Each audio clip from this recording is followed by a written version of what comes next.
Hi friends, welcome back to my channel Padma Suresh kitchen.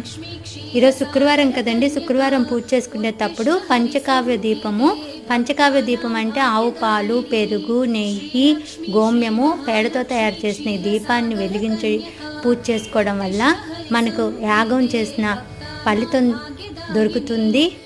అలాగే ఇంట్లో కూడా ఫుల్ నెగిటివ్ ఎనర్జీ పోతుంది. పాజిటివ్ వైబ్రేషన్తో ఇల్లంతా ప్రశాంతంగా సంతోషంగా ఉంటుంది. అలాగే పంచకావ్య కప్పు సాంబ్రాన్ని ఉపయోగించి ఇంట్లో ధూపం వేయడం వల్ల మన ఇంట్లో ఎటువంటి నెగిటివ్ ఎనర్జీ లేకుండా పాజిటివ్ వైబ్రేషన్తో ఇల్లంతా సంతోషంగా సువాసన భరితంగా ఉంటుంది. అలాగే ఈ పంచకావ్య దీపం బొట్టుని మనం ధరించడం వల్ల ఎటువంటి కన్ను దిష్టి మనకు తగలదు. Thank you for watching friends.